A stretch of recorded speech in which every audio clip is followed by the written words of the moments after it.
You want kicking the things out of orbit? Oh my gosh! One of the greatest fighters. John Jones beat every champion pretty much never lived. If Khabib gets his hands on McGregor, it's gonna be that night. Let's get into it. And if you were waiting for this one, you were waiting a long time. It is time for the return of This Week in MMA. As always, one half your host, Craig Allen. You can find me on Twitter and Instagram, and I suggest you do at Craig Allen FNP with me to my left. To your right, as always, Matt Allen FNP. And this week in MMA, it's kind of like the love and hip-hop of Fight Night picks. If you've ever been a fan, you know that this show could go off the rails, but we're going to have a lot of fun. And this is where Fight Night Picks was built. This was the original podcast where I talked into, well, that microphone, figuratively this microphone, and talked about fights that nobody cared about for hours on end, and talking about prospects that nobody had ever heard of, like Petr Yan and Magomedov. All right, Craig. Little bit of a precursor to this week. But Matt, I'm really excited to bring the show back. We got a lot of great fights to talk about. Of course, PFL, the playoffs start this week. You also have Bellator 264. There's a lot of great cards out there this week in the absence of UFC. But Matt, if we throw it on back to the UFC 265, what a card. I think we both did pretty well too, prediction-wise. Now, the pay-per-view portion was amazing. Unfortunately, we did run into a few technical difficulties during our own broadcast, but still, I feel like the whole card was a complete success. Ton of fun fights, top to bottom. Now there's a legit super fight that can be made at the heavyweight division. I know we're both excited at the prospect of Cyril Gane versus Francis Ngannou. Just a great card, top to bottom. Absolutely can't wait for that one. And when you look over the entire card, so many big opportunities, so many big performances that were put on. Yeah. Who was the fighter that surprised you the most on that card? Now, I'm going to take this time to pat myself on the back a little bit. I don't think I do this all that often, but I've been talking about Vicente Luque for a hot minute now, and it's been a while. It's been a slow burn. He's lost to a few top guys. He's lost to Leon Edwards. He lost to Wonder Boy, but the performance he put on against Michael Chiesa, I was really impressed by it, because if Luque ever had a weakness, it was the wrestling. If you go back and look at the Leon Edwards fight, Leon Edwards was the one taking down Luque. He took him down 4 or 5 times in that fight. Luque not only looked great offensively with his submission, but the fact that he was able to fight off the rear naked choke attempt from Michael Chiesa, who we know is absolutely tricky on the mat. I just thought it was a really grown-up performance from Luque, and it finally made me look at him and think, wow, this guy maybe, a few things have to go right, but this guy might be able to fight for the title one day. It was definitely a great night of fights. If we throw it on over to the YouTube community tab, everybody that's out there, if you're not checking out, you definitely should, because we have a lot of picks and plays for you out there. So check them out for this week, of course, with Bellator and the PFL. I threw it out there. Who impressed you most? 42% of the fans, 2,300 total votes. Cyril Gane. We also had another 42% with Vicente Luque, 5% with Cop, 6% with Penne. But if we go down through the comments section, 53 of you decided to put yourselves out there. Bob all over that Luque win. And Clown Baby with Aldo can still make a good run to the title. He looked massive, fast, and technical as ever. To me, I thought he looked absolutely amazing. And the one other fighter that I wanted to shout out, and this has been a weird narrative that I haven't been on the side of this week, but we should definitely mention it. Bobby Green. I mean, the 30-27 for Fiziev against Green was insane. We had Fiziev in the first 2 rounds, but for Bobby Green to show up and turn it on in that 3rd round, he definitely deserves praise. He's a guy that's fought the highest level of competition for the longest time. Sometimes he falls short against those big names, and against some of the lesser known guys or the guys below 15, even below 20, he absolutely excels against. But Bobby Green, hell of a performance. Yeah, no, and I think that's really good to point out too, because yes, it was a loss, but it's one of those losses where I don't think he loses much stock. And even, let's look at the first fight on the main card, Casey Kenny versus Song Yadong. I was listening to the Teddy Atlas podcast earlier today, and I completely agree with what he said. He said that that's one of those losses where, like, Casey Kenny shouldn't fall that far back in the rankings. It was a great fight. A lot happened on both sides. I thought the rightful guy won, don't get me wrong, but it's not like I looked at Casey Kenny after that fight and thought, oh wow, he can't be in the top 15 anymore. I honestly look at that fight and I go, wow, he was still competitive with Song Yadong. He was competitive on the feet, which is something I never really thought he would be, and I don't think he loses much stock on that either. But just to go back to the Jose Aldo point, the great thing about Jose Aldo now down at 135 pounds is that up at 145, he was just there for so long. We saw him fight everybody. There were no new fresh matchups. 135 is probably the best division in the sport right now, and now Jose Aldo inserted himself as a top contender in an already stacked division. So his next opponent could be TJ Dillashaw, Corey Sandhagen, maybe a Petr Yan rematch down the road. Like, there's nothing but fun fights out there for Jose Aldo in the future, and I think that's something that every MMA fan can get excited for. Jose Aldo lighting it up at 135 pounds. I threw it out there on Twitter on Fight Night. Wanted to see what people are thinking in terms of the greatest featherweight of all time. And a large percentage of people going with Max Holloway. A couple of comments out there. Conor McGregor. To me, Jose Aldo's your greatest featherweight of all time, just based on the WEC run and the fights he was able to have at 145 pounds with the UFC. He went on an absolute heater. And I mean, you look at it, he loses to Conor McGregor, shapes the rest of his career. It's kind of funny when you watch him walk up at 135 pounds. They announce him as the 2-time UFC featherweight champ. It's almost funny and you forget he won the belt back again, only to lose it not long after. So it has been a weird run for Jose Aldo. He's been able to hit his stride at 135 pounds. All of those fights at 135 last weekend were definitely able to hit. And coming up this week, we've got Bellator 264. We've got the PFL and the playoffs. So what we're going to do, we're going to throw it on over to the main card fights on both of those cards. We're not going to go as in-depth as we normally do with the UFC picks and predictions, but we got some neat insight. We're going to take a shot at the dark. We're going to throw out some ideas, and I want to hear from everybody out there. Who do you have down below in the comments section? PFL playoffs, Bellator. We'll timestamp it. You can check it out. Matt, as we always say with Fight Night Picks, let's get into it. OG PFL fans, stand up. Where are you? We got some PFL previews coming up this week. You've got a big-time card with the lightweights and the welterweights. It's headlined by Ray Cooper III taking on Rory MacDonald. Kind of a weird one because the number one fighter in the season isn't going to be competing. He's out due to injury. We'll talk about that one later, but at lightweight, this is a really interesting one because you have pretty well a three-way tie for the top three spots. You have Radzhabov, you have Collard, Manfio, and then Martinez. And it's weird because the top three, all with 6 points going into the playoffs. Martinez only has 3, and he gets an opportunity to rematch here in a fight that ended very controversially by split decision. It was a win for Martinez when he was taking on the 2019 PFL lightweight runner-up, Loik Radzhabov. And I remember during Radzhabov's run in that season, they had diplomats from Tajikistan over. Wild. It was so crazy. How awesome is it, though, to see a fighter like that represent a part of the world where we don't really see a lot of MMA stars coming from? It's really cool that MMA feels like it's one of those few sports that does actually get represented on a global scale. Like, the NBA and the NFL love to talk about, oh, we promote our sport globally. They do actually look at their league, and it's like, oh, most of their athletes are North American. They might have like 5 guys from outside. But MMA truly is international, and that's the great thing about it. And the cool thing about the PFL, too, is most of their fighters, or at least a large portion of them, do tend to come from the Russia area. So you do honestly get to see a lot of talent that you normally don't get to see in the Bellators or the UFCs. I can't wait for this one. And the interesting thing, again, it was a close fight. I went back, watched an interview with friend of the show, Drake Riggs, my MMA News. He did it in person over at Sanford MMA with Mr. Radzhabov. And his questions were, where'd you get the nickname? Nickname, of course, Jaguar Paw. Because of the snow leopards. They're a mythical animal. They're mysterious and powerful. He got it after his second fight. Didn't know he was going to be introduced that way. It was a fight in Kazakhstan. Neat stuff. It's like Peter Parker when he fought the Bonesaw. sledgehammer. Yeah, Bonesaw. And they were like, wait, you're the human spider? And he's like, no, Spider-Man. They just gave him the nickname. That's a great story. Throwback to Macho Man Randy Savage. But the other question that he had for him was the fact that he strongly disagreed against the decision, as did a lot of people out there on social media. Of course, all it takes is 2 different judges. But for Cardo Urso to score at 30-27, a little bit of a head-scratcher. Second round, Radzhabov. Third round, probably Radzhabov. So a bit of a surprise, the fact that Martinez was able to get the win.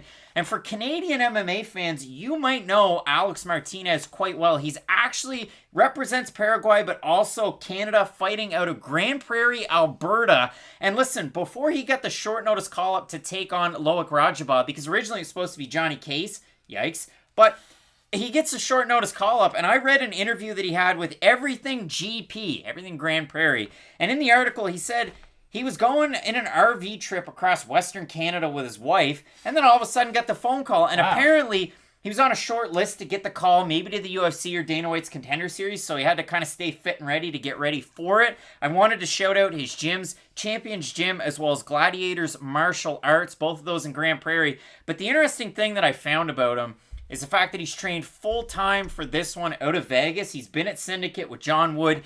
And then you think about some of the bigger fighters that he could train with. Obviously, Sean Strickland, you had in a UFC main event not that long ago. I see Daniel Rodriguez over there at the gym lately. The list goes on and on. Vince Morales, who fought recently, Michael Chiesa, Chris Curtis, that was a part of the PFL, A lot of great guys. and just won a fight as well. So a lot of great guys to train with. But Alex Martinez, his road into MMA, he was a big-time IMMAF guy. 15-4 the total record. They're silver medalist 2 different times. Unfortunately, he just couldn't beat the same guy year over year. You come into a fight like this, Loik Radzhabov, mainly known for his knockout abilities. I just want to bounce one more stat off you before we really get into it. It's a fact that he's got 11 of 14 wins by finish, 7 of them by knockout. But then this year, he's gone 7 of 7 takedown attempts, slowing the fight down a little bit. He's actually had the slowest max strike speed out of any lightweight out there in the PFL at 9.85 miles per hour. The number one quickest guy, grappler Martian Held, at 24.27.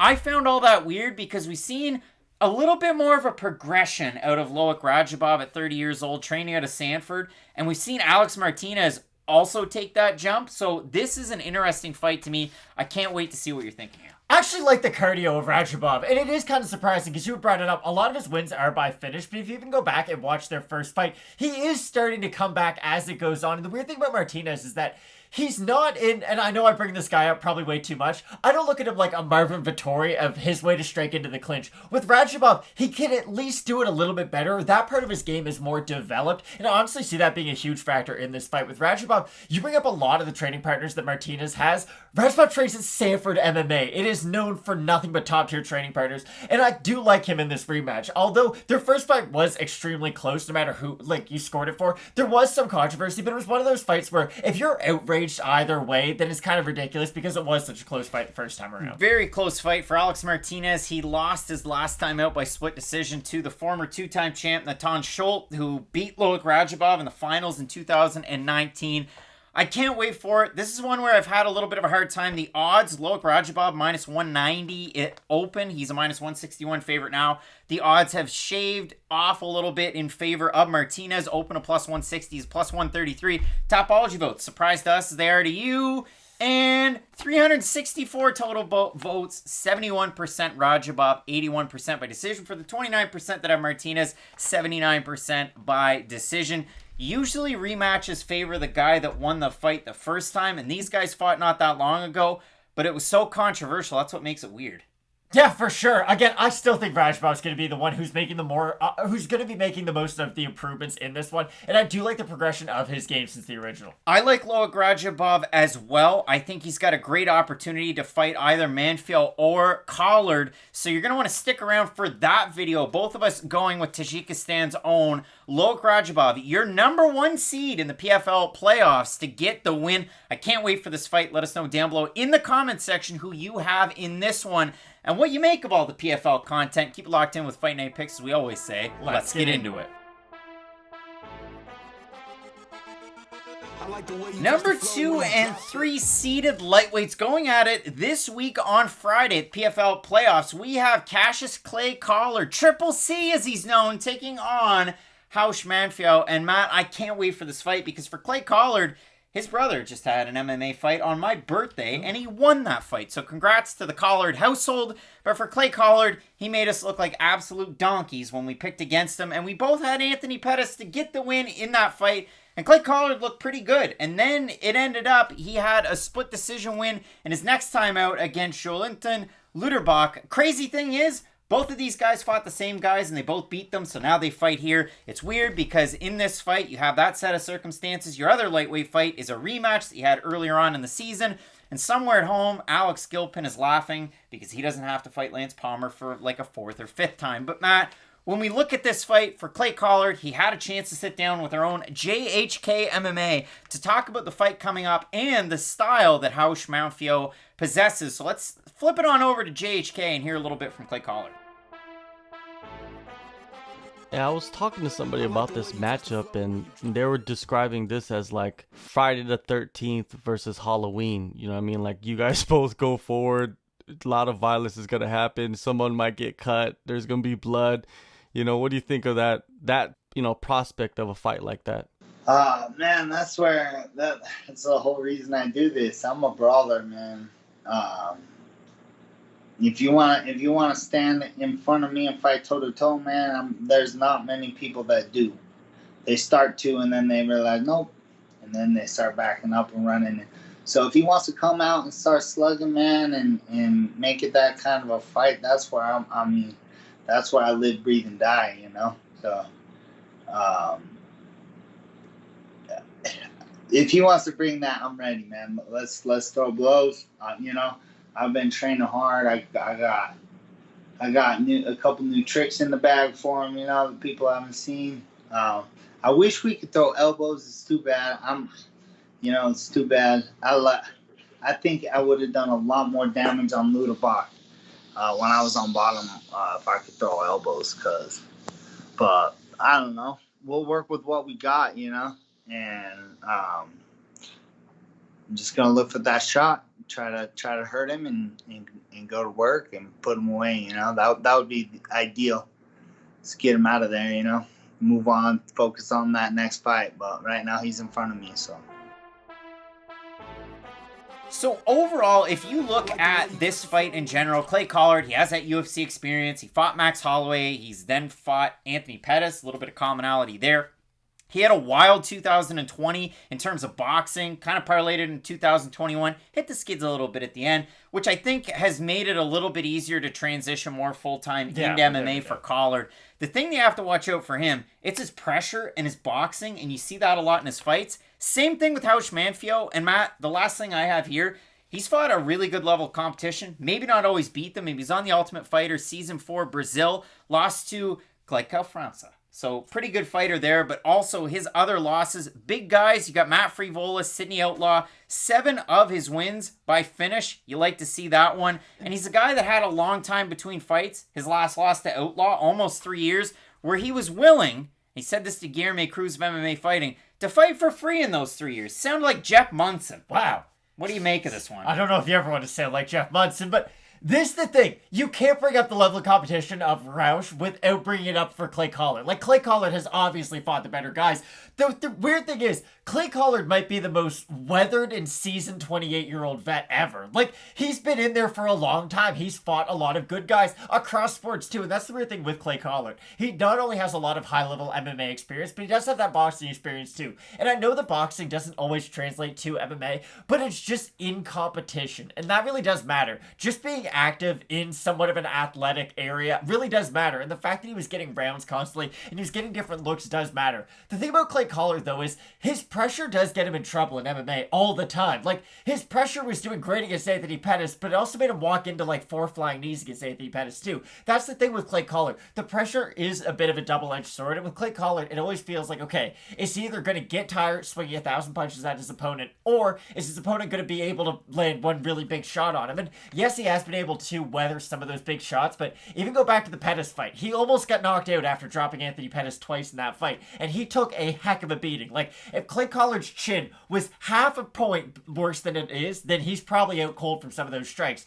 With Raush, it will be interesting because he does play a very similar game to Clay Collard. The only difference will be, I think he might go to the wrestling a little bit more. The interesting thing with Clay Collard, though, is his game reminds me a lot of Ali Quinta. I don't think Clay Collard can outstrike other pure strikers, just strike for strike a lot of the time. I understand a lot of people might think he can just do the boxing, but Clay Collard's just a great fighter who, if you go for takedowns, he's got great takedown defense. He's going to make you tired going for the takedowns, and he's a good enough striker, but kind of a basic striker to where if you don't throw a lot of kicks, and if you are sort of a basic striker, he can outstrike you. Look at Kevin Lee versus Ali Quinta, for instance. Kevin Lee is a much better fighter than Ali Quinta is, I would say. He's got a lot more tools in the tool shed. He's got a better wrestling background. Like, there's just, Kevin Lee has a lot more positives in his game, let's say. But Ali Quinta's game is, I'm going to defend your takedowns, which is what Kevin Lee goes for, and I'm going to expose your okay but not great striking. I feel like this fight's going to follow a very similar rhythm to the second fight between Kevin Lee and Ali Quinta, and that's honestly why I'm picking Clay Collard to win this one by decision. Clay Collard talked about it in the interview when he took on Luderbach, the fact that he knew the takedowns might be coming. Luderbach's a huge guy, competed at 170, and wouldn't be surprised if he moves back up there, but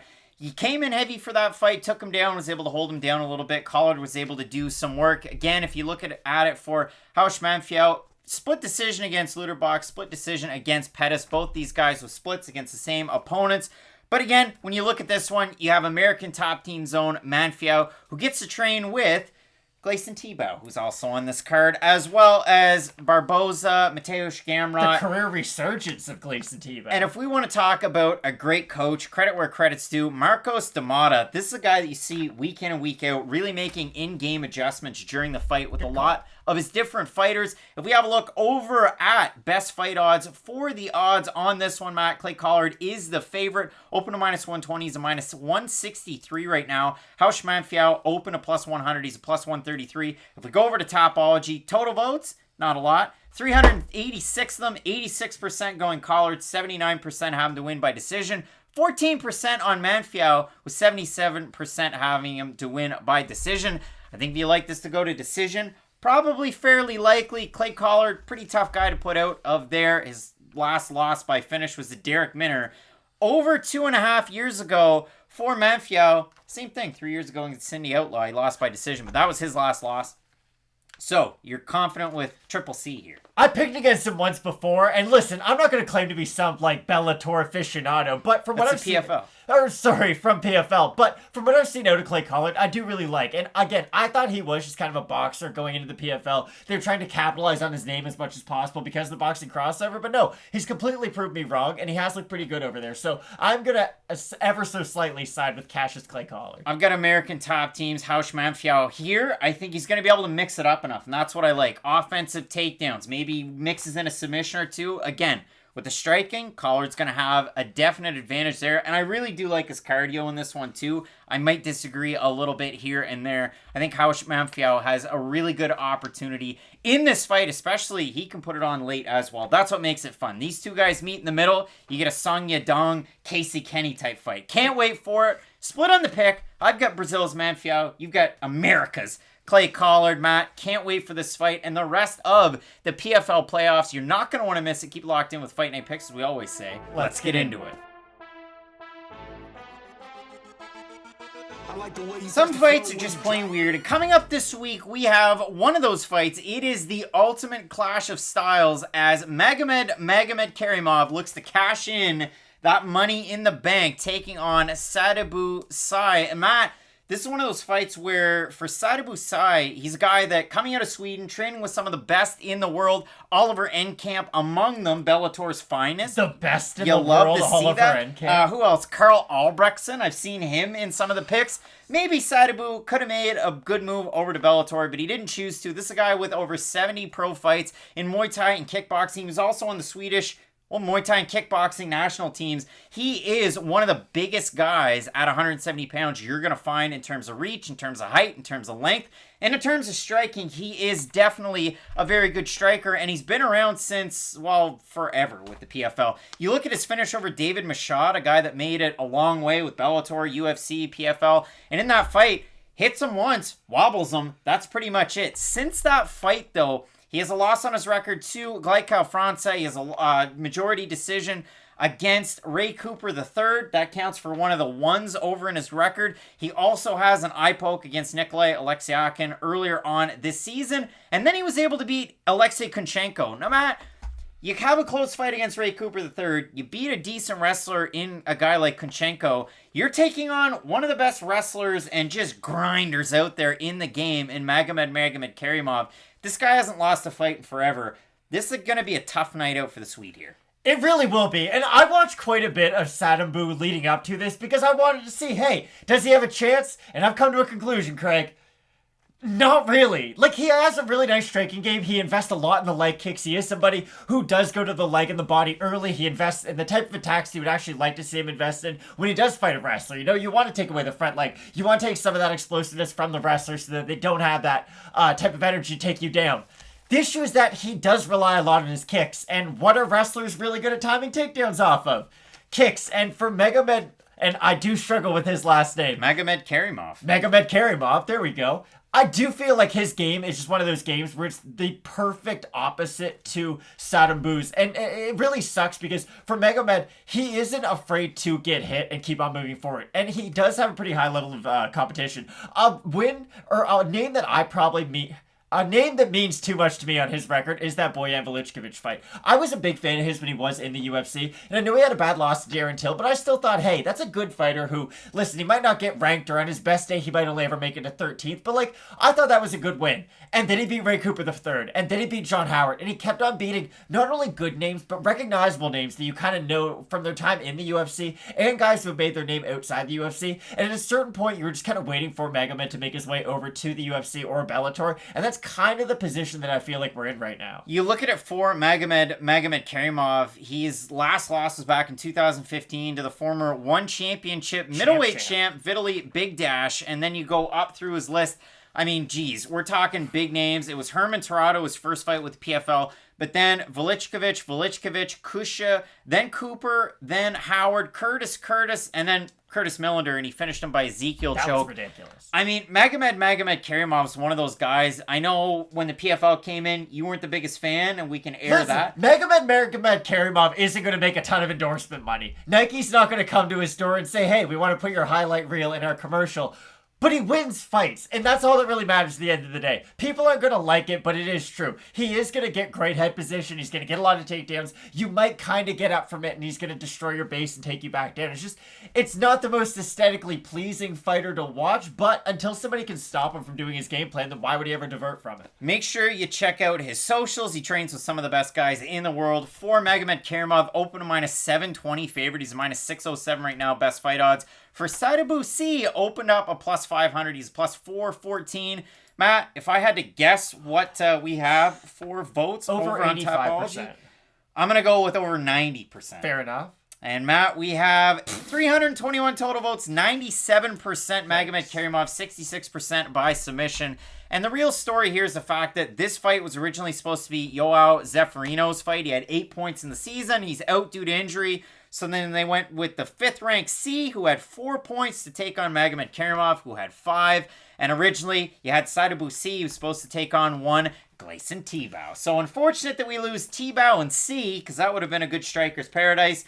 But in this fight, listen, Tibau probably grind him out. But in this fight, yeah, we're both going with Rush as Magomedkerimov. Here's the kind of good news. If Magomedkerimov ever does make his way over to the UFC, the welterweight division is stacked with wrestlers at the top of the division, so it would be really interesting to see how his grappling stacks up against the Gilbert Burns, the Kamaru Usmans, the Colby Covingtons of the world. I understand a lot of people are going to scoff at that, but like, that's the level of grappling he does have. I don't think he has the striking or, maybe the well-rounded games that some of those other guys possess, but again, until somebody in the PFL can stop just his takedown-heavy offense, why would he ever switch? Yeah, I mean, listen, you've got Magomedkerimov competing on this week's PFL card, and then you've got the wild man Magomedov on the Bellator card, and that guy's got a fun fight against Raufeon Stots. You're not going to want to miss that. The Bellator 264 previews, as well as our PFL coverage and the interview with Clay Collard in full with JHK. So make sure you keep it locked in with Fight Night Picks, as we always say. Let's get into it.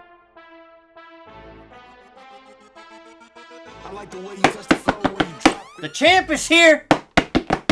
The champ is here! Yes. Listen, I'm no Jadakiss, but the champ is here, Matt. And listen, it's a tale of two champions. You're the former Bellator welterweight champ, the Red King, Canada's own Rory MacDonald, taking on Brada Boy, Ray Cooper III, representing Hawaii. You know the lineage. You know that he beat the hell out of Jake Shields twice, who had beaten his father years past. It was a great coming-of-age story the first time. And then the second time, it was unnecessary punishment. Kind of gross. Ultimately, Ray Cooper III, he was able to cash in the money in the bank in the second season of the PFL, but not the first season, because that was all Magomedkerimov, who's also on this card, who I think, if he didn't miss last year's playoffs, probably would have been a two-time champ like Lance Palmer. It's a whole hell of a lot more fun with Ray Cooper III at the top, though. Natan Schultz. Now, for Ray Cooper III entering this season, you have to win the bout back. And he beat Jason Pone by submission. He looked amazing in that fight. He had a decision win his last time out against Nikolai Alexiakin, a guy who a lot of people were excited about coming into the PFL. He had that fight against Sadibou C, where you have an eye poke, it ends it. For the Red King, Rory MacDonald, though, he had one of the weirdest fights ever his last time out. I was recording early stoppage on, it must have been a Wednesday or Thursday night. I'm sitting here, I'm paying attention to the fights. It's a good night of fights.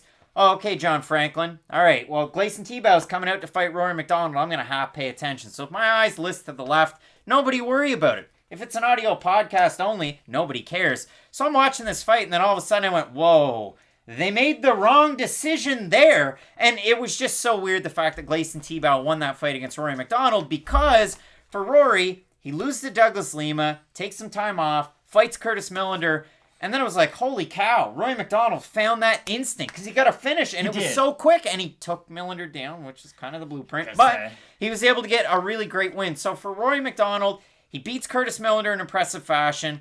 Then he loses to Gleison Tibau. He outstruck him that fight 81-32. Now, total strikes never tell the whole story of a fight, but it was insane. Chael Sonnen even put out a conspiracy theory video about it. So it's crazy that happened. Ray Cooper III continues to win. Rory MacDonald's in a weird spot. But I love the fight because Rory MacDonald has those defensive hips. He does have defensive hips. You love to see it. Could Ray Cooper III expend himself too early? What do you think? I honestly think Rory MacDonald's like 35% of the fighter who went into the fight with Robbie Lawler. And that might be a low percentage, but he's taken ungodly amounts of damage throughout his career. If he was a boxer, like, people wouldn't want him to fight anymore. And that's just the truth. Like, Rory MacDonald has taken damage to his leg, to his body, and to his head that few fighters will ever even think about taking, much less have to be in there and take. And the thing about Rory MacDonald is that he doesn't accept damage on the feet well at all. You brought up the striking numbers from the Gleison Tibau fight. And listen, I don't watch a lot of PFL, but after hearing about that decision, I went back and I rewatched the main event.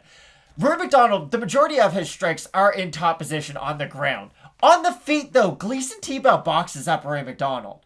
That's a real thing that happened. 49-year-old Gleison Tibau boxed up Rory MacDonald. I know he's not that old, and I know USADA's not a thing in PFL, but it's really disturbing when you see a guy in Rory MacDonald who at one point was like doing the defense of 1,000 Bs in the face of Tyron Woodley get boxed up by Gleison Tibau, who's so far past his prime. Like, Gleison Tibau got cut from the UFC 5 years ago. Like, he's been away for a while. This isn't a fighter near his prime, and I understand it should have been a win for Rory MacDonald, and the takedowns, the top control, should have been scored more heavily than the strikes of Gleison Tibau. All I'm saying is that the areas that Tibau is having success in aren't the areas that you want him to be having success in against a guy like Rory MacDonald. Rory MacDonald, at least after the first Douglas Lima fight, has become way more of a wrestler than he ever was before. And listen, he was never a top tier striker. He was always someone who mixed in the wrestling, mixed in the grappling, and the striking. But he's gone almost to the GSP level of once GSP got the title and figured out, okay,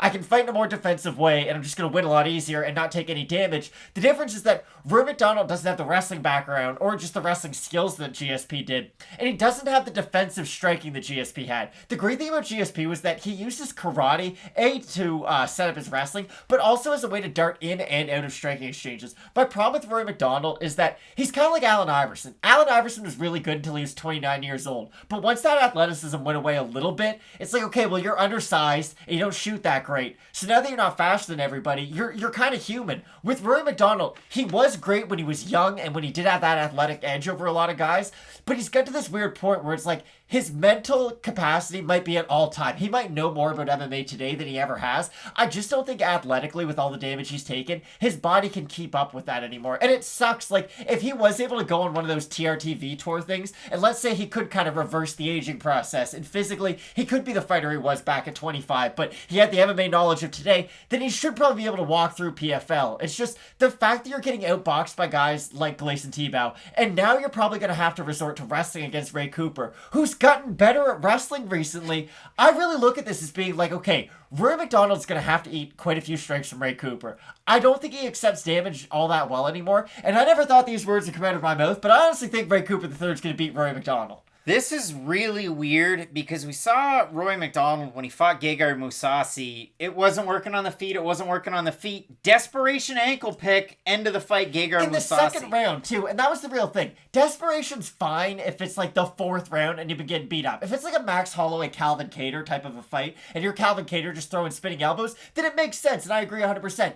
He ate a few jabs, and then immediately once the damage started to go up, you're 100% right. He panicked and went in for it. I just don't think he's the same fighter he used to be. Now, that one was a long time ago. Obviously, he had the draw against John Fitch, or the very close fight, majority decision, back with Bellator, so the champ gets to move on. Then he beats Naaman Gracie in a fight that was a little bit back and forth. It was a close one. The one thing that I really like out of Rory MacDonald, and then we'll bring it back over to Ray Cooper III, Rory MacDonald's been training at a Sanford MMA for a while now. I think a perfect guy that trains there to get ready for a fight like this is Phil Hawes, because Phil Hawes can strike his way into the clinch to take you down. And you look at it, we're going to be talking about it when we talk about Bellator, because you have Hadzi Bestaev that's going to be fighting, who fought Phil Hawes in Contender Series, and Phil knocked him out with a counter right hand. But for Phil, perfect guy to replicate Ray Cooper. For Ray Cooper, with the wrestling, with everything, you've seen Rory MacDonald types before in the past. And for Ray Cooper, who does he struggle against, really? Guys with insane cardio? Maybe a guy with a jiu-jitsu edge? Rory MacDonald could be that guy. That's why this fight is so very close. If we have a look at the odds for this one, MacDonald opened a -210 favorite. He's a -127 right now. Since last weekend and now, the odds have shifted about 50 points. For Ray Cooper III, open a +175. He's a +103 right now. Matt, the Tapology votes are a surprise as they are to you. 395 votes. 65% MacDonald, 35% Cooper. Majority of Cooper fans think he's going to win by knockout. What do you say? This is what I always come back to. How much does Vicente Luque trade at Sanford MMA? Because Henry Hooft and Gilbert Burns were both in his corner over the weekend. But he was at Cerrado in Brazil. I understand. I'm just saying. The two main guys from that gym were still there. The only thing is, if Luque is training with Rory MacDonald, let's say at Sanford MMA, then he would be the perfect guy for Ray Cooper III. You're talking about a power puncher who can stand on the outside, who has good defensive grappling. No, I honestly, Luque's way better than Ray Cooper III, but they have kind of similar games. So if Luque was... They can both strike on the outside with power is the thing, and I think that's the thing Rory MacDonald really has to worry about. With Rory MacDonald, this fight really comes down to the boxing, I think. I think it comes down to, if Rory MacDonald goes for takedowns, but he's getting hit while he goes for the takedowns, then I don't think he's going to shoot for many takedowns. And if that's the case, then I don't think Rory MacDonald, at least at 35 years old, which is wild, because when we talk about age, it's kind of like... He's only 32. But it's kind of like with Jose Aldo. Jose Aldo's 34, but he's really 71 when you take into account all the damage and all the MMA years. Rory MacDonald's 32, but he's much older in MMA years. He's taken a lot of damage. He's been a professional fighter since he was in his teens. That's another thing people forget about. Rory MacDonald was kind of like Canelo Alvarez at a certain point where it was like, hey, this is going to be the golden boy. He was like the promised, I guess, spiritual the next successor. GSP. Thank you, that's what I was looking for. He was supposed to be the next GSP, and he started at such a young age that when you are taking damage at a young age, when you are kind of expected to be almost like a Luka Doncic, but for MMA, the thing is, you can play basketball when you're 14, and you just get better at it as you get older. When you're doing MMA at 14 and 15, your body's taking a lot of wear and tear at a really young age, and it's not giving it the time to recover. At 32, I just don't think Rory MacDonald's 32 when you just look at his age. I think he's much older in MMA years, and for all those reasons, I think this is going to be Ray Cooper III's big coming out party. I know he's had big wins in the past, but I still think Rory MacDonald carries a bit of a name with UFC fans, and I do think if Cooper III, let's say, hey, he lands a flurry against MacDonald kind of covers up against the cage, and let's say Cooper ends it with a big flurry, then I do feel like, listen, he won't be a big star in PFL, but it'll bring over some UFC fans. If you look at it for Rory MacDonald, I think the path is there. Back up, pop the jab, pop the jab, maybe throw a right hand. Shoot for a single leg every now and then. Shoot for a single leg, and when Ray Cooper III shoots, move your hips and push the head. I mean, that's really easy for armchair quarterback Craig to say. For Ray Cooper III, though, he's the type of guy, I didn't really like the Luque thing, because Cooper is going to throw the overhands, and he's going to try and crash in, take you down, rip you down, get on top, and then just kind of impose as well from there. Chandler also good head position, good upper body strength, kind of like a Michael Chandler type. So for Rory MacDonald, game plans there. Same thing for Ray Cooper III. I threw it out there over in the YouTube community tab. Wanted to kind of read some of the responses we got from Beast Conk. I don't know, man. Ray Cooper III is nasty. James Court says, I got Cooper. If Rory can't get him down, he's screwed like Shields twice. Another one from Lawrence M. The wrestling and pressure of Ray Cooper may be too much for Rory. The threat of the takedown will compound the effectiveness of Cooper's striking. So it's Cooper, most likely by decision. It goes on and on, but there's a lot of people going with Ray Cooper III.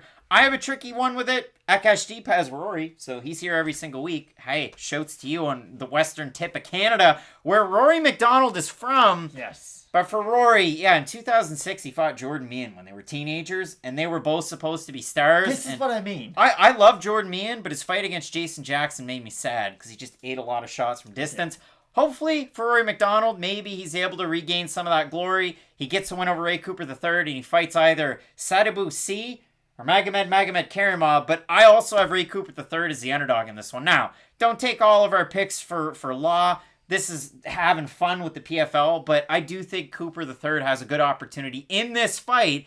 But we know that Rory MacDonald is definitely They have the same record, too, which is wild. I don't know why that just jumped out to me. Somebody's 22-7-1 has to go. The final pick here is Cooper?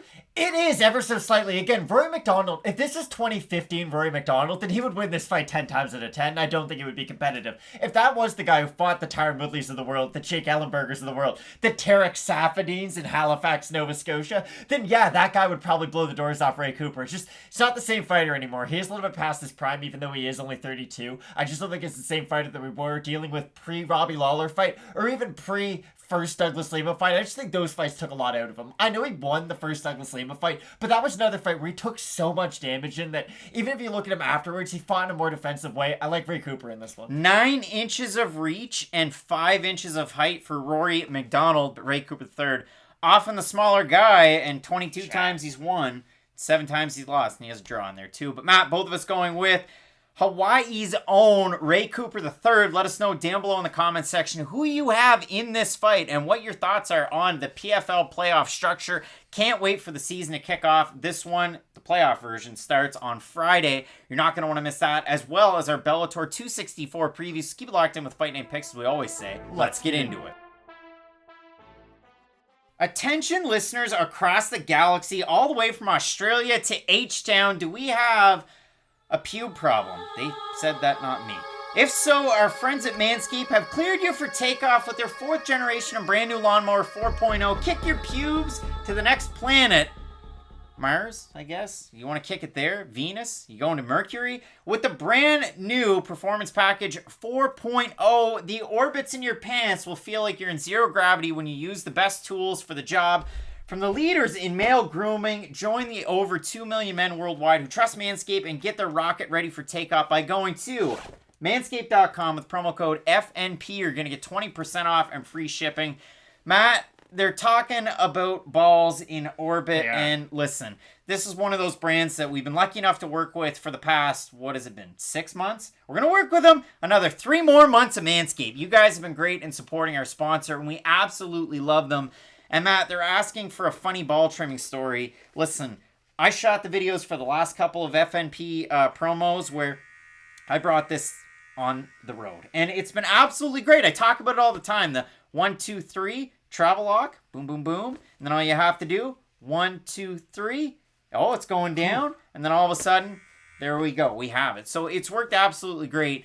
But not together, but separately, we're ball time shower shavers. And yeah, this product's worked very good for us. It is really nice. Now, you saw how shiny Jeff Bezos' head was when he went into space on his rocket. And since this is a rocket-themed ad, if he only had one of these Manscaped, you could assume how smooth some other surfaces on Jeff Bezos would also be. Hell yeah!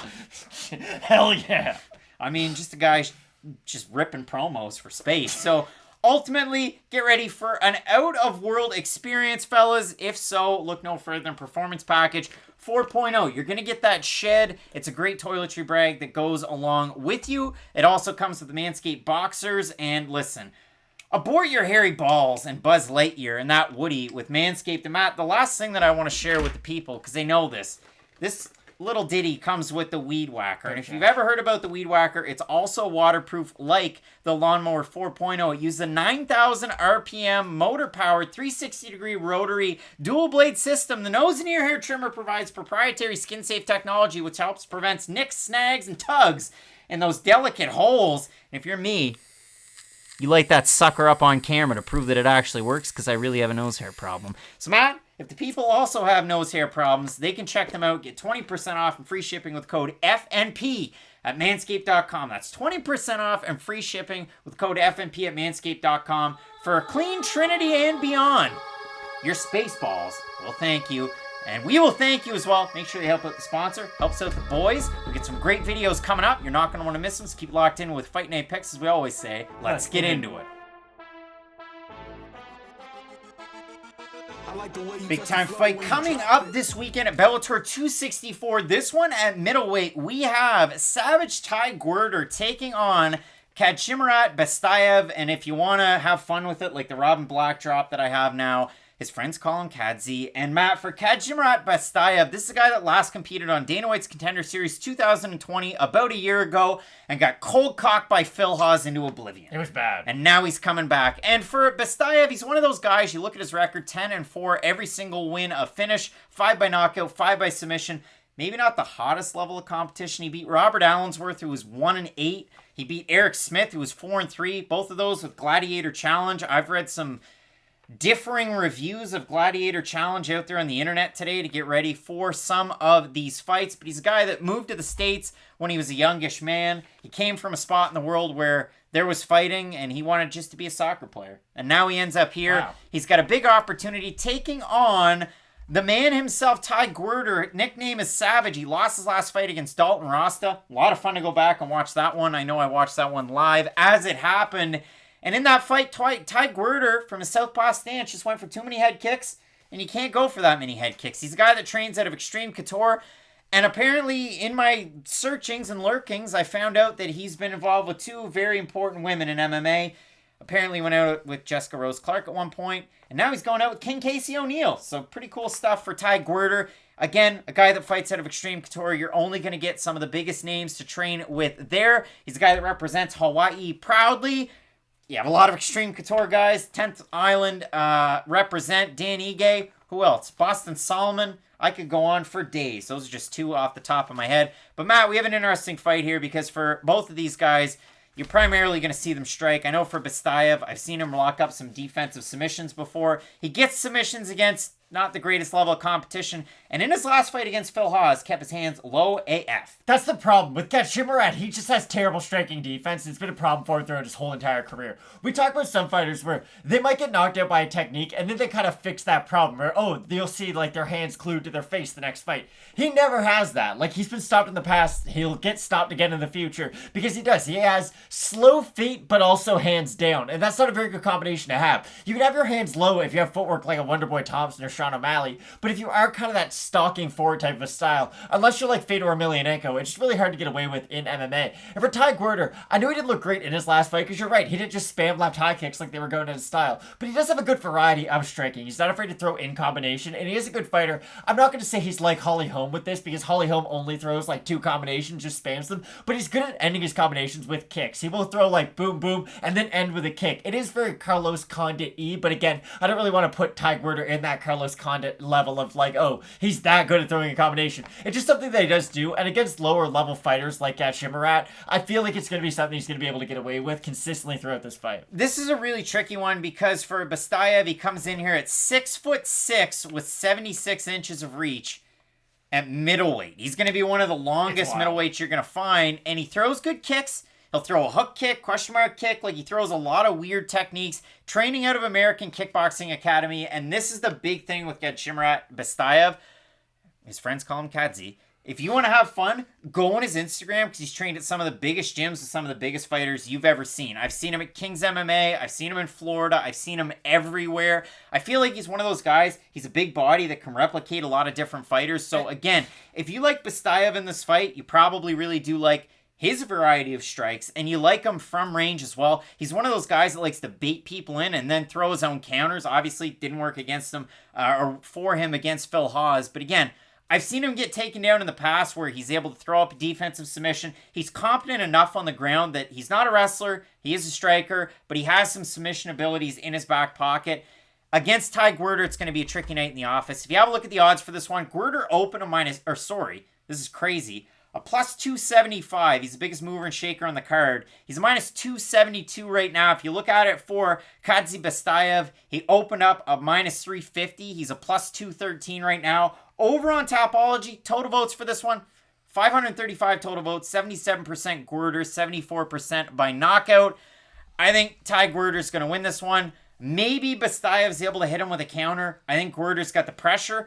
I actually liked his fight against Dalton Rasta because Rasta is normally able to absolutely control everybody. And even though Gwerder was in some bad positions, he lost by decision. That's not the end of the world. Again, he's been a guy that spent some time with Bellator. He was 4-0, one fight outside, 3 fights with LFA. Since he's been with Bellator, 1-2. Lost to Joseph Creer by decision. Beat George Tacos, and then he lost ultimately to Rasta. But I like the ceiling of Gwerder. He feels like one of those guys that Bellator is going to keep around. He's on a 4-fight deal, though. So this is probably the one that you got to win if you want to stick around. No, I would agree with that 100%. Bestaev, I watch a lot of NBA Summer League, and there's a guy for the Knicks called Jericho Sims. I highly recommend you Google him. He's 7'2" and can jump to the moon. But there's my whole theory about if you've just been really, really big your whole life, you don't really have to learn like the minor intricacies of most skills because you can just rely on being big and strong, and that's kind of Bestaev's whole game. He's just big, and at the end of the day, I don't think being big is going to give him a lot of wins over in Bellator. All right, Matt, both of us in this fight going with Extreme Couture Zone, Ty Gwerder to get the win. Can't wait for this fight and this entire main card. We've got a lot of big prospects and a title fight up at the top. The man himself, Gegard Mousasi, taking on John Salter, Jim O's guy. You're not going to want to miss that. Keep it locked in with Fight Night Picks, as we always say. Let's get into it. Somebody, though, has to go. Big time fight coming up this weekend at heavyweight. We have all day Davion Franklin taking on Everett Cummings. And Matt, for Davion Franklin, this is a prospect that a lot of MMA fans probably know, who made his debut about a year and a half ago against the guy that fought Jake Hager and J.W. Kaiser. And you go back to that fight, J.W. Kaiser was in, as the broadcast put it, the best shape of his life. He was like 220 pounds and he looked really good and he was really offensive. And then when he was just kind of lunging in for a couple of shots, Davion Franklin timed a double leg, took him down, and beat the bejesus out of him. And it was hard to watch. Anything about Davion Franklin, he is that guy at 265 pounds. I know you can make some comparisons to like a Tyrell Fortune where he was undefeated, he was finishing guys. Davion Franklin is that guy. Again, a JUCO wrestling national qualifier, third in the nation in collegiate wrestling at a time, college football player, and a Bellator prospect development program guy. He also won the what do they call it? Like the Distinguished Award. He got the scholarship to go to Jackson Wink. This guy is as blue chip as a blue chip prospect is, but he's taking on an undefeated fighter in Everett Cummings where a lot of people sit there and scratch their head. It's hard to find fight tape of Everett Cummings. It's hard to find him on social media. Trust me, for me to find the picture that you see in front of you, it was not easy, but this guy went 5-0 as an amateur from 2010 to 2012. He's 15-0 as a pro. He has one fight where it was a no contest due to illegal downward elbows, and that's where I have to pump the brakes because apparently he should have lost that fight. It was considered a win for Sean Johnson, and then they overturned it after the fact. Gladiator Challenge, little bit of a different promotion. I have to really, really caution everybody on the fact that this guy is undefeated now. He has had some fights in different promotions. He beat Jason Galza back at Bellator 132 when he was 7-0, and Jason Galza was 2-1. That fight back in 2015, I throw up a lot of red flags at the fact that Everett Cummings is undefeated, is a heavyweight, and the other thing, this guy started his career off at middleweight. So could you compare him to a Jake Collier? Maybe. But when I look at this one, Franklin is the blue chip prospect with Bellator. They typically win. Cummings is the undefeated fighter that maybe they want to throw you in there to lose. From nowhere, who nobody knows. So Everett Cummings has a good opportunity to add to the record and prove a lot of people wrong. I just have a really hard time seeing it because there's so many red flags on this fight. Has Everett Cummings' whole life just been to fight Davion Mitchell this weekend? Well, it's Davion Franklin. Davion Franklin, sorry. It is just really weird because it is a lot of, oh, that guy's on his record, and he doesn't really have a quality win, if you want to be honest. And for Franklin, I think the wrestling's going to be more than enough. For Cummings, he does have a lot of submission wins on his record. And listen, if he is able to get something off, it might be a submission off his back. But I have a very, very hard time telling you that a guy who has wins over the likes of CJ Levesque is going to come out there and beat a guy like Franklin, who, and again, it is kind of funny. You had brought up like the homepage for Jackson Wink's like page, and they were saying what Franklin's good at, and it was his wrestling and physical strength. Physical strength is the first thing that just jumps out at you. Like, he really is that guy, and his takedowns are a unique mix of finesse and just athleticism, because it's not just the fact that you can go out there and shoot power double legs and get them. Yes, he can do that, but there's more of a finesse to his wrestling game if he really has to get into it. I just don't think Everett Cummings is the guy who's going to make him go deep into his bag. I think he's going to be able to do pretty much everything surface value, shoot any kind of double leg takedown, and probably win this fight via ground and pound in the first round. We've seen this this happen before, and you kind of set this up almost too perfectly. We've seen this is the guy who Bellator obviously wants to win against the undefeated fighter, but their record's not all that great. I just don't really know what Cummings is going to have for Franklin. Everett Cummings, if you go out, you can watch his last fight. Quite easily fought Son Davis, and in that fight, Cummings, he's going to go in, he's going to try and wrestle you a little bit. He gets a takedown, he gets reversed, and then his opponent's on top of him for a large percentage of the first round. It was one of those fights where it was outdoors in the cage, and a lot of people are yelling as soon as it hits the mat, stand them up! Stand them up! Just like a Halifax? Like a Halifax, Nova Scotia crowd. I was going to say that. You stole my thunder. And then he gets taken down. He ends up with a submission. But to me, Everett Cummings can win if Franklin absolutely blows his wad in the first round and has no cardio left. Because for Davion Franklin, the striking's coming. You train with the John Jones of the world every day. It's going to start to come. But for Davion Franklin, he throws a lot into his strikes. He strikes the clinch. He throws wild kicks, which is something that really surprised me. I like Davion Franklin in this fight. He opened as a minus 200 favorite. He's minus 244 right now in best fight odds out of the site that have odds. Cummings open a plus 160. He's a plus 194 right now. The total Topology votes, 522 votes, 78% Franklin, 84% by knockout for the 22% that have Cummings, 37% by submission, 30% by knockout. I get Davion Franklin in this fight. This is a very biased one because it's just really tricky. I know that underdogs every now and again pop up. They beat the Bellator guy, but to me, this just doesn't feel like one of those. You can't sit on every fence. I think this fight's going to look like The Revenant and The Bear taking on Leonardo DiCaprio. I really think Davion Franklin's going to get one takedown and end this via ground and pound. Good luck to Everett Cummings. Both of us going with Jackson Wink's own Davion Franklin. Matt, big fights on this card. Big fights. I can't wait for it. Magomedov has his hands full with Raufeon Stots or vice versa. I don't know. I love the fight. It's going to be Scramble City. And in the main event, middleweight title on the line. Gegard Mousasi taking on Joan Salter. You're not going to want to miss that. Keep it locked in with Fight Night Picks, as we always say. Let's get into it. This is one of Michael C. Williams' dream fights. We have Raufeon Stots, his nickname's Supa, taking on a guy who I'm sure he loves to go, Magomed! Magomedov! And listen, I absolutely love the fight. Magomedov is one of those guys. He is one of few that have wins. There's only two of them. There's Magomedov and there's Aljamain Sterling. You can take that one to the bank that have wins over Petr Yan. But for Magomedov, his next time out when he took on Petr Yan, he got beat, and he got beat soundly. Yeah. And this is a guy that's had a lot of really interesting fights. He's been a champion outside of the promotion of Bellator, former ACA champ. And if you look through it, for some of the names on the record, maybe all the way up through until he fought like Pada Robatsky, who was 23-3 back in 2014, then it starts to get better. He has the loss to Petr Yan. He has the win against Petr Yan from back in 2016. But since then, Mateus Matos, that was the debut over with Bellator back in 2020. He was then able to fight CJ Hamilton and finish CJ Hamilton. This fight was originally scheduled for back in July, but it was rescheduled. He was also supposed to fight Jared Scoggins and ended up with poor CJ Hamilton, who took the fight on short notice. Magomedov is a very fun fighter to watch because he's one of those guys that can open up with his hands, and he's good with his hands. But then if he has to wrestle, boy, oh boy, is he one of the best ones out there. And across the cage in Raufeon Stots, this is a guy that I think the UFC missed the boat on. You could say that for both guys, but Raufeon Stots is one of those guys, his only loss probably would have got him a UFC contract because it got Murabdashvili into the show. Since then, his 5-on-in, very impressive. Beat Ralph Acosta, beat Chaden Lealoa when he made his Bellator debut, beat Casbell. Not only did he beat Casbell, he took the O and he out-grappled him and submitted him, which is a big surprise to a lot of big Bellator fans. You know who you are over in the Facebook group. He beats Keith Lee, and then his last time out, he beat the gentleman Josh Hill, Canada's finest.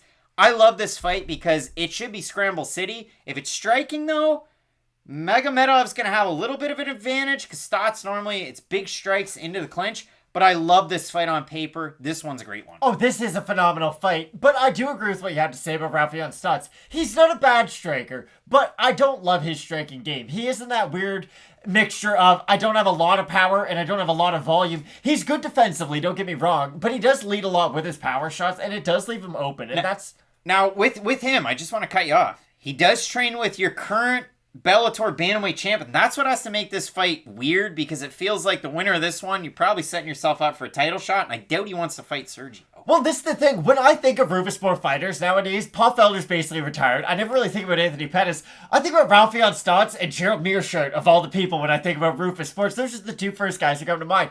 But it is weird. Stots goes to Rufus Sport, a primary striking gym, but I would say his grappling is the best part of his game. He is a phenomenal wrestler. it is. Even go back to the Keith Lee fight. Like, Keith Lee is a good wrestler. I know he's not the most experienced fighter in the world, but still, he's a good wrestler who has good scrambles, and he had nothing for Raufeon Stots. Stots was able to keep him on the far end of his strikes. He's able to jump into a lot of flying knees. He just really had kind of disdain for the striking of Keith Lee. And that was an interesting fight because it finally started to show Stots on his feet for extended periods of time because it was up to him. Because a lot of the times it's okay. We're striking. You might land a couple shots. I'm going to shoot him for the takedown. We have seen more of a progression out of his striking, and it will be interesting to see what he does decide to do against Magomedov. Because if Magomedov's the one having the success in the striking, I actually think Raufeon Stots can get a takedown on Magomedov. I don't think it's going to be really easy for him, and there will be a lot of scrambles, like you had said, but I do think he'll be able to secure at least one takedown. The real question comes to, what will he be able to get off with that takedown? Because with Stots, his jiu-jitsu really is phenomenal, and once his work begins,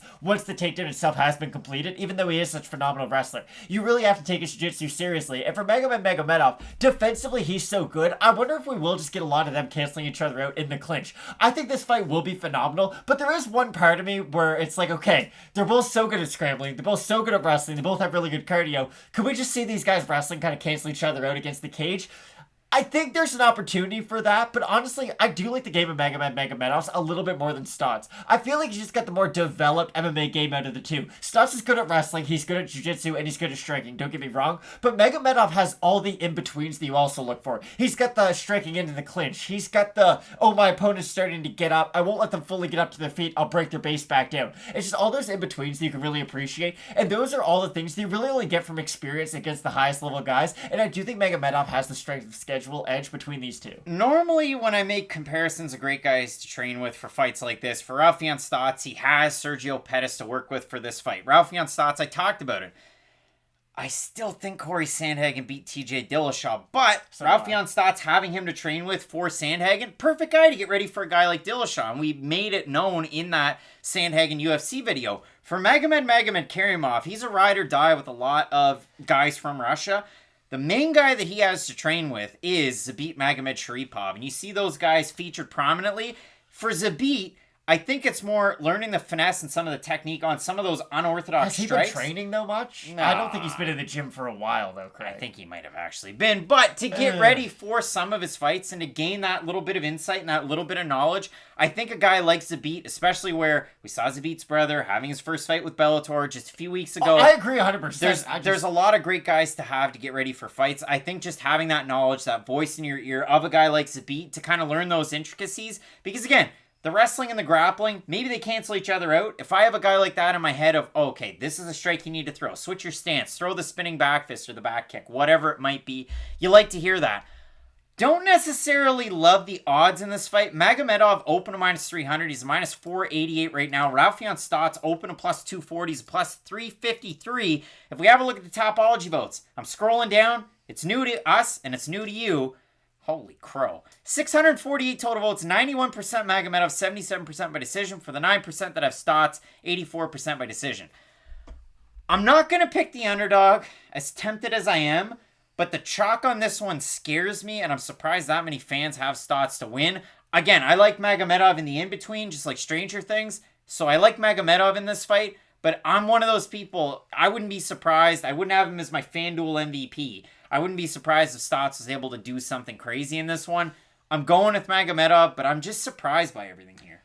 Really? Yeah, I gotta be seriously. honest. I've never been the biggest on Stots' game, if I'm being honest. Again, I think he's a good but not great fighter. The thing I will say about him, though, he's beaten a lot of different kinds of opponents, and that really is important. There's a lot of MMA fighters that we look at, and yes, they'll have wins over good fighters, but they just kind of beat the same version of one fighter over and over again. Like, they'll be really good against wrestle boxers. The good thing about Stots is he's beaten the primary jiu-jitsu guys, he's beaten the primary wrestlers, he's beaten the primary strikers. He does have a good variety of opponents, so I'm sure he'll be ready for whatever Magomedov brings. I just don't think he'll have enough and he'll be able to keep it up for a sustained effort throughout 15 minutes. I think maybe the first 4 minutes can look competitive, but I do think Magomedov will be able to start to get his reads as this fight progresses, and I do like Magomedov's cardio more than Stots in this one. I'm nervous about it. I've got Magomedov. You're more confident. You've got Magomedov, both of us going with Magomedov to get the win. I can't wait for this fight and the rest of the fights in the main card that you're not going to want to miss, including a big-time main event for that middleweight strap between Gegard Mousasi and Jim O's own John Salters. Keep locked in with Fight Night Picks, as we always say. Let's get into it. We've been spending most of our lives living in a striker's paradise, Matt. We have the sleek chic Sabah Homasi taking on Spartan Andrey Koreshkov, a nickname that's just been tested, well, the test of time. I mean, listen, Cody Stamen, who else? Since about 300 AD. Yeah, there's so many different Spartans. But Matt, I absolutely love this fight because we have the former Bellator welterweight champ, Andrey Koreshkov. He was a champ in his early 20s. He's had crazy fights with Douglas Lima. He's had crazy fights with a lot of different people. He probably doesn't fight with Alexander Shlemenko. But in this fight, he's taking on a guy whose favorite song is definitely by Slash on his first compilation album with Andrew Stockdale. Because this guy lives and dies by the sword. And if you know anything about Sabah Homasi, did he have enough punishment against a really tough fighter in Abdul Razak Al Hassan? No. So a young, polished Craig Allen at UFC 220 got to see Sabah Homasi get viciously knocked out again by Abdul Razak Al Hassan. And Matt, that's pretty much the story of Sabah Homasi's fights. If you look at it, he leaves the UFC, he comes into Bellator. Well, he had a few stops in between, but he fights Micah Tyrrell and knocks him out cold. And then he fights Curtis Milliner and he beats him by decision. And then he knocks out Bobby Volker. And that was one where, hey, I remember Bobby Volker. That's going to be a fun fight. Sabah Homasi finishes him by flying knee and finishes that one up. And then he goes out and fights Paul Daly, and that was one of the most insane fights I've ever seen. That's probably fight of the year. I don't care what organization's your favorite, but that could probably be fight of the year. Sabah Homasi drops Paul Daly, and now this is an exaggeration, but drops him like 6 times in the first round. Just have Paul Daly automatically come back, hit him with that famous left hook, and then just crash Sabah Homasi against the cage. It was a back and forth fight that was so much fun to watch, and that's really the story about Sabah Homasi. How long ago was that fight, though? Only 3 months, which is a little bit concerning, and that's the thing. Sabah Homasi is that fighter. He's gonna take one, he's gonna give one to eat one, he's gonna take one to give one. But he will take one and eat one, and that's, again, it's a bit of a disturbing trend. Sabah Homasi takes a lot of damage in his fights. Is it fun to watch? Yeah, it's really, really fun to watch, but is that going to get it done against the top-level fighters in Bellator or the UFC? Probably not. And Andrey Koreshkov is a really interesting character because he's great in wrestling, he's got great jiu-jitsu, he's a really accurate striker. Again, I wouldn't say he's got crazy power, but it's not like he's pillow-fisted by any means. He's a really well-rounded mixed martial artist. But the one weakness he does have is his chin, and it has been cracked in the past. It has been tested. I know even Douglas Lima didn't finish him in their third fight, but he did hurt him with an overhand and then choke him out. And with Koreshkov, it's weird because he gets into a rhythm, but then he'll almost stay in the pocket for that one punch too many. And I know I'm bringing up Douglas Lima losses, but again, in the second Douglas Lima fight, he was doing great against him. He's landing in combination, but he just stands in the pocket for one shot too many, and Lima's able to time a counter off it.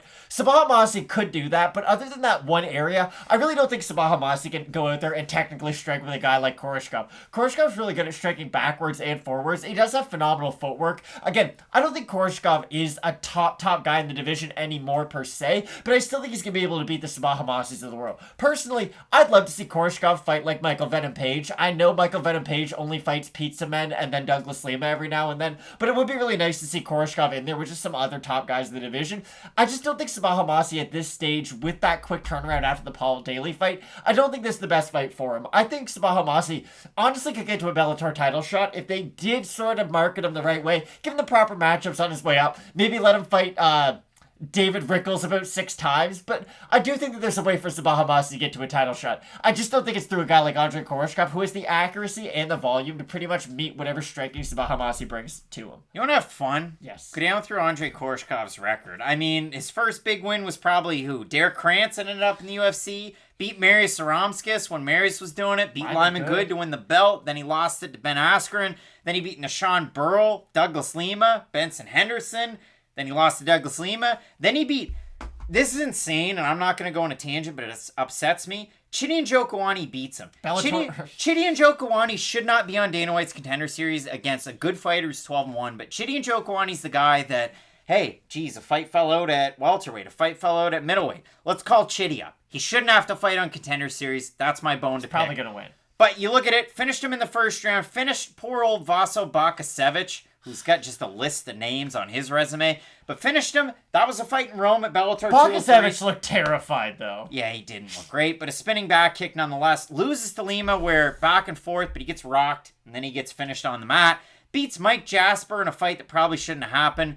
Loses to Lorenz Larkin by split. I'll take it in my grave. I thought Koreshkov won it. He got hurt by every strike. And then he had that one-off with AMC fights back earlier on in February of this year where let's let him kind of get some rhythm. Let's let him have a fight. And if it's with AMC Fight Night, so be it. And on that card as well, you talk about the New Stream guys. You had that fight. You had plenty of guys from New Stream there. But I talked about it earlier. Andrey Koreshkov has been a ride or die with Alexander Shlemenko that I think beat Gegard Mousasi, and I'll talk about that one later on. But Matt, when I look at this fight for Sabah Homasi, can he land that one big punch? That's really the big question. He comes in a big underdog, open to plus 200. He's a plus 296 right now for Andrey Koreshkov, open to minus 260. He's a minus 389, and if we go over to Tapology and read the votes, okay, we haven't seen them. Over under, you think it's 75%? Over under? Don't know, probably over. All right. Koreshkov's gonna win this fight. 587 total votes, 89% Koreshkov, 65% by knockout. For the 11% that have Homasi, 68% by knockout. Somebody's going to win this fight by finish. I don't think it's going to go the distance. So if I went with anything, it's probably that. But I like Andrey Koreshkov as a tactician, a guy that can move out of the blitzes and the big shots. I think. This is the only way I could see it going to decision, but I do agree with your breakdown. If Koreshkov gets hit by a big shot early and does decide to implement his wrestling throughout the rest of the fight, then maybe he could make it kind of a boring fight and use his top pressure and control on Homasi. Because Koreshkov, he's not the best with submissions on the mat. He's a good wrestler. He just won his last fight by submission. I understand, but against the top level fighters, it's very different than beating guys over in AMC. So I don't really think Andrey Koreshkov's the type of guy who's going to go out there and just submit Sabah Homasi. I could see him maybe winning by ground and pound, but no. I do feel like this fight's primarily going to be contested on the feet. And with Koreshkov, I like the kicks, I like the punches. The thing Homasi is going to really have trouble with is the range of Koreshkov, because at long distance, Homasi's not a big leg kicker. He's really primarily a boxer, so he's going to be lunging into the strikes of Koreshkov.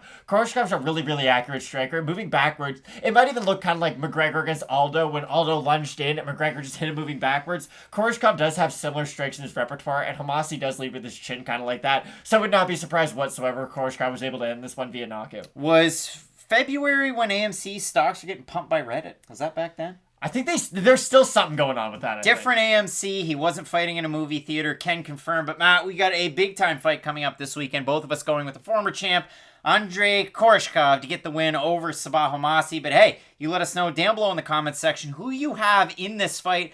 It's going to be an all-action type in the main event. You got Gegard Mousasi, legend, taking on legend to me, John Salter. I can't wait for that fight. You're not going to want to miss it. Keep locked in with Fight Name Picks, we always say. Let's get into it. Big time fight coming up this weekend for the middleweight title. We have, is it the Moose? Is it the Dreamcatcher? Is it any different nickname? We're bridging onto Diego Sanchez territory, but we have Gegard Mousasi taking on John Salter. Matt, one of these men beat Mark Hunt at heavyweight, and it's the champion, the former champion, the current champion. It is Gegard Mousasi, and if you look at Mousasi's 5-on in, he beats Carvalho, which was a crazy win. He wins the belt. He beats Rory MacDonald in that. Well, he's the 170 champ, and he's our biggest name, so let's have him fight Gegard Mousasi. And then he loses to Rafael Lovato Jr., and that's where it gets weird, because Lovato Jr. no longer able to compete. Hopefully he can come back at some point, but no longer able to compete. So Mousasi has to go out there and fight Lyoto Machida and beat him by split decision. I thought Lyoto won that fight, but then he fights Douglas Lima, and really, Mousasi looked good in the first 3 rounds, and then Lima started to come back a little bit. Well, now, because Bellator isn't like the UFC with interim title fights, they have Gegard Mousasi fighting the rightful guy that deserves the shot in John Salter. And John Salter has only lost 1 time with Bellator, and it was to Rafael Lovato Jr. rather. And that was a crazy back and forth fight where Lovato finally finishes him. But for John Salter, he's like to the nth degree a grappling specialist, and if you look at it in some of his fights after that, he beat Chidi Njokuani, he beat Costello Van Steenis, he beats Andrew Capel, a guy that a lot of people were excited about. We were wrong about him in his last fight because he won. We thought he was going to lose, but he won, and then he fights Salter. The craziest fight to me that Salter's had in all of Bellator is when he fought Costello Van Steenis, and you look at the way that he's lunging in for his takedowns to grab Van Steenis, you think, oh, Well, this is easy. Van Steenis is that guy with Bellator. He's going to be a champ eventually. He grabs his hips. He just tears him down like the waves at the beach. Crashes on him like they do every day. And John Salter kind of had his way in the grappling. So for John Salter, tried and true, he deserves this shot. I'm excited for this fight because sometimes Gegard beats guys like John Salter, and sometimes he struggles against them. I rolled my eyes because I don't think you've agreed with a split decision ever, and you just always go with who lost. It's just the truth, but I had to call you out on it. John Salter, I'm going to sound like Doris Burke when she talks about Kevin Durant's jump shot. It's wet. John Salter's jiu-jitsu is wet. It is slick, and it's a joy to watch because John Salter's a really fun fighter. When you look at his, distribution of submissions, he can get it done in any way. He can attack your leg, body, head, arm, leg, just whatever. John Salter is that kind of a grappler, and you were right. He was one of those guys who, he did lunge for a lot of his takedowns, but the great thing about John Salter is that, okay, he started his game with just jiu-jitsu. Then he added MMA takedowns. Then he added the transition into MMA takedowns, and I do really feel like we're seeing a more defensive mind at John Salter, at least throughout this stage of his career. I know, listen, Gegard Mousasi is going to be able to jab him at long distance, because that's what Gegard Mousasi's been able to do throughout his entire career. But I do feel like at least this version of John Salter's not going to be exposed on the feet to the level that we've seen some other guys Gegard Mousasi's fought. If Gegard Mousasi's going to win this fight, I really do feel like it's going to be him defending a lot of takedowns, but it's going to be after John Salter tires is when he's going to get that finish on the feet. This is my whole point. I think John Salter can fight this fight like Anthony Smith fought John Jones. Anthony Smith fought John Jones not necessarily to win, but not to get finished throughout a lot of that fight. And I do think John Salter's key is the longer this fight goes, the easier it's going to be able to take down Gegard Mousasi. And I know Mousasi got stronger as the fight went on against Lovato Jr., but still, he had been taken down quite a bit in that fight, and Lovato Jr. had controlled him quite a bit on the mat. So I don't have any doubts that if John Salter can get top position on Gegard Mousasi, I think he will have success. I'm not going to say he's going to submit him, but I do think he'll be able to stay on top of him, similar to Jennifer Maia on top of Valentina Shevchenko, for instance. My issue really comes down to the takedowns of John Salter. Gegard Mousasi is really hard to take down. I know it's the weakness of his game if he does have any. Chris Weidman was able to take him down, Lovato Jr. was able to take him down, but I don't think Salter has the wrestling of Lovato Jr. Lovato Jr.'s jiu-jitsu is better than Salter's, and that's why he beat Salter, of course, but the real thing was that Lovato Jr. could take Salter down, and Salter couldn't take Lovato Jr. down. So every time they're starting a grappling sequence, Lovato Jr. is the one in the dominant position. And again,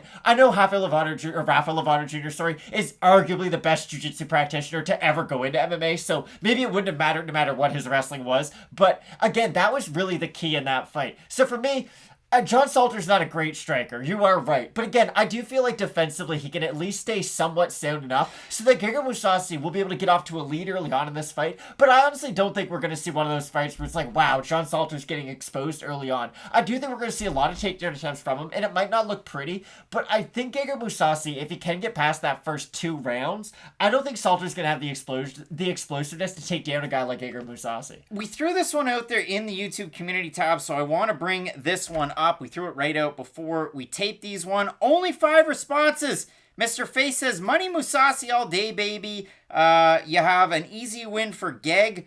You also have Leonardo Maida Nunez. I had to respond to this one. You upset me because you said Mousasi. Never heard of the other guy. My response? He fought in the UFC 11 years ago. He fought Gerald Harrison, lost. Gerald got a raw deal in the UFC. He beat Jason MacDonald. He lost to Dan Miller, brother of Jim. You can forgive someone for not knowing who a guy who fought in the UFC 3 times 11 years ago So was. here's the run. Here's the crazy thing. So he has those fights. He loses with XFC. He beats Fred Weaver, Jaime Jara, Dustin Jacoby, Brandon Halsey. Now, Jacoby and Halsey with Bellator. Claudio Anichiro. He was that one too. Apologize. Kendall Grove, Jason Radcliffe. He won 7 fights in a row. Lost to Lovato Jr. Now he's won 3 in a row. Capel, who, again, I slept on Capel. He had a fight against Anthony Smith eons ago, but the crazy thing was he beat King Mo and he finished him in the first round. That's what punched his ticket to John Salter, which is crazy. We both had King Mo's not the same guy he used to be. He beat Chidi Njokuani. He beats Van Steenis. The Van Steenis wins holds a lot of water with me. Again, man, Salter with some of those takedown attempts. Van Steenis, I thought would have knocked him out the way that he did it because Van Steenis is such a polished kickboxer, but hey, John Salter, go to the well. He's the main guy at Gym O. You got the Barbarenas of the world. Impa Kasanganay used to be there. Their big guy right now is Joe Selecki. But if you have a look at the odds for this one, Gegard Mousasi open to -400. He's a -313. John Salter open to +300. He's a +239. Do we figure that the Tapology votes are close? I don't think they're going to be. Probably not. Yeah. 688 total votes, 95% Mousasi, 45% by decision, 41% by knockout. Again, Mousasi's so crisp pumping that jab out there. How active can he be with his hips? Just like the Rory MacDonald-Ray Cooper fight, even though Salter and Cooper aren't the same fighter. Very different. But how much can Mousasi deter the takedown attempts so that he can set up his own game? That's my question. My question is Gegard Mousasi... Okay, Gegard Mousasi is past his prime. I don't think anybody's going to argue that with me. The guy's had 75 fights. He's definitely not on the front nine of his career. The question is, how much past his prime do you think he is? Because if you think he's still near 100%, John Salter's got nothing for him, and I'm sorry. He is going to get jabbed up at distance. Salter's going to be shooting takedowns from a long ways away, and Gegard Mousasi's got a great plumb clinch on the inside, and I don't think John Salter's going to have much for him. I know I was selling some Wolf tickets, but let's just call it what it is. The problem is that Gegard Mousasi, after that Lovato Jr. fight, hasn't looked that good. Like, he didn't look good against Lyoto Machida. I thought he beat Machida, but still, it was way too close. It was closer than it should have been. And even his last time out against Douglas Lima, yeah, he looked good early on. He was getting offensive takedowns. But my issue with Gegard Mousasi was that he wasn't winning that fight. He was not losing that fight, and there is a difference between it. Everything Gegard Mousasi did throughout that fight was to put out the explosiveness of Douglas Lima. It was, I'm holding you against the cage, I'm keeping you on the ground, but it was never him being offensive with any of his techniques. It was solely him being defensive. So I don't know if Gegard Mousasi's figured, okay, after him breaking his orbital against your boy there, Alexander Shlemenko. Thank you, Alexander Shlemenko. That one. And after the Lovato Jr. fight, I just don't know if he wants to take or have those stand-up wars like he used to. And that's an interesting thing, or it's an interesting, I guess, psychology that he has going into his fights. Because if he's fighting in a defensive way, and if he's fighting not to lose, John Salter's the kind of guy who can take advantage of that. And John Salter's the kind of guy who will take you down when you least expect it, and will choke you out, because that's the kind of jiu-jitsu ace he is on the mat. With Mousasi, again, I think he is past his prime, but I still think he's going to be good enough to beat John Salter. I think the takedown defense is still there. I think the striking offense is definitely there. But I do think Mousasi's time as being middleweight champion is going to be over soon. I don't know if Jason Jackson moves up in weight. I don't know who's next in line. But I do feel like we are seeing Gegard Mousasi kind of nearing the end of his run. Even look at the Douglas Lima fight. He was noticeably bigger than Douglas Lima. And I'm a guy who's long said that Douglas Lima could probably fight at middleweight. I was kind of proven wrong in that fight. Mousasi was the much bigger guy. When Lima landed on him, though, it hurt him. And that was the thing about Mousasi. He doesn't like getting hit. And I know people bring up Brock Lesnar all the time. Nobody likes getting hit. It's just some guys are kind of trained and they've been seasoned enough to where they don't react to it. Gegard Mousasi's not one of those guys. But I keep on coming back to, can John Salter take advantage of that hole in Gegard Mousasi's game? Probably not. If John Salter lands a jab on Mousasi, I don't think he's going to react so negatively that then it will open up a takedown or it'll open up a combination for John Salter. I think John Salter will be able to test Gegard Mousasi, but I don't think it's going to be enough to beat him. I mean, you look at the middleweight division, I always thought that Takov would probably be the guy. Is he in the rankings? Isn't he in the rankings? You got Vanderford, you got Van Steenis, you got Fabian Edwards, you got Big Johnny coming out of Florida, Johnny Eblin. He's a guy that you really have to watch out for. Maybe Mousasi's going to be around longer than I thought.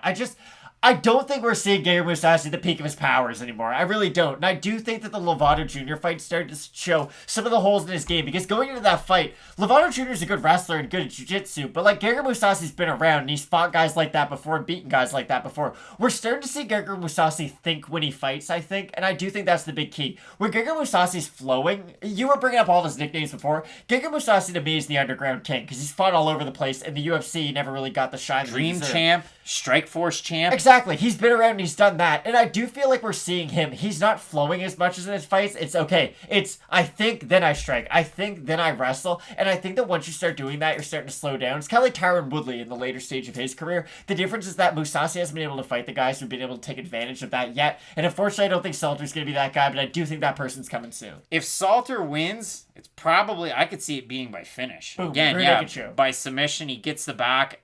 And he out wrestles Mousasi, and it's early. It's hard to say that because Lovato Jr. was in some very dominant positions on Mousasi, and even he wasn't able to get the submission. So it is hard to say that Salter would be able to submit a guy like Mousasi when he's been in there with the likes of Jacare in the past. Like, he's been in there with some really, really high-level jiu-jitsu aces. Mark Hunt of the world. But yeah, I like Mousasi in this fight as well. If John Salter wins, that'd be pretty cool. That'd be great. I mean, hey. One of us. Like, it'd be a great win there, but yeah, both of us going with the Netherlands' own Gegard Mousasi to get the win. Let us know down below in the comments section. Do you have the Underground King, out of the heavier And weight. he's younger than John Salter, which is the crazy thing. Just turned 36, a fresh 36 for Gegard Mousasi. One of the most interesting interviews out there. He's got one with Karen Bryant that just dropped. He talked about the prevalence of leg kicks in MMA. I threw that one out there on Reddit. But for John Salter, again, just a guy that continues to win and is at the highest level. And if you haven't heard of him, it's a pleasure to go back and watch some John Salter films. So please do. But we both got Mousasi in this one. Make sure you check out the PFL playoff preview, as well as the rest for the main card of Bellator 264. You're not going to want to miss it. Keep it locked in with Fight Night Picks. And check out our second channel, 15-minute card breaks. All sorts of great content over there.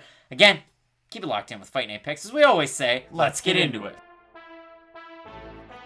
So all kinds of great fights coming up later on this week. It's weird because both these fight cards are on Friday night. So you got the PFL going against Bellator. Bellator went against the UFC recently. They had a weaker fight night with Sean Strickland, Uriah Hall. Bellator had their biggest fight of all time. AJ McKee, new champion at 145 pounds. Newly crowned millionaire. And guess what? The ratings weren't even close to a bad UFC card. So out of that, I ask you the question, the fan. Let us know. Do you like the Bellator content? Because we always did Bellator stuff. Well, this is the question I have for you guys, and Craig, I guess you'll be the one who makes the poll. What's your second favorite organization next to the UFC? Are you a KSW fan? Do you like One Championship? Do you like Ryzen? Where do you go when it's not a UFC weekend? Because I know, listen, I can admit this. I normally transition towards when KSW have a big card. I'm always excited for that. And Bellator seems to be a little bit more consistent with their card placements. So it is a lot easier to be a Bellator and KSW fan, I find, on the opposite UFC. So I'm just kind of curious, what other organizations do you guys like when you're not watching the UFC? Original Fight Night Picks. I said it to open the show back in 2018. It was these types of cards that I was getting excited for, where, and the KSW One Championship, LFA, so on and so forth, where I could pull prospects and then get excited that maybe they end up in the UFC, or maybe they become Bellator champion, or heaven forbid, Dricus Du Plessis becomes KSW champ, and now he's in the UFC wrecking house. So it's a lot of fun to go about things that way, but where it seems like a lot of people aren't so interested, I want to throw it over. We put out the Instagram poll earlier on today, actually yesterday. 72% of the fans have MacDonald to beat Ray Cooper III. Don't know where my New York accent came from. But when I said, will you be watching the PFL playoffs this week? 55% said yes. That's 169 votes yes to 136 that said no. Then I threw out some more PFL stuff. I threw out Koreshkov, Homasi. 78% have Koreshkov to beat Homasi. But then when I said, will you be watching Bellator? 56% said yes. 44% said no. So these are the reasons. I asked this at the end of the show. I just want to know. Do you like Bellator? Do you like PFL? If not, what would you like to see? Because we just want to bring content that you want. We've got the interview with Clay Collard. We've got an interview coming out with Jenna Fabian, who's got a big fight coming up against Kayla Harrison. Big-time PFL lightweight. We would talk about Errol Spence versus Manny Pacquiao, but Errol Spence tore his retina, so we can't even get excited about that. And he didn't even do it in a car accident. Crazy stuff. And Manny Pacquiao, bum shoulder, not bum shoulder. He's fighting Ugas now. Coolest Nike shoes I've ever seen. But yeah, just let us know. Hit us up at Fight Night Picks over on Instagram and Twitter, at Craig Allen FNP, at Matt Allen FNP. Keep it locked in with Fight Night Picks, as we always say. Let's get into it.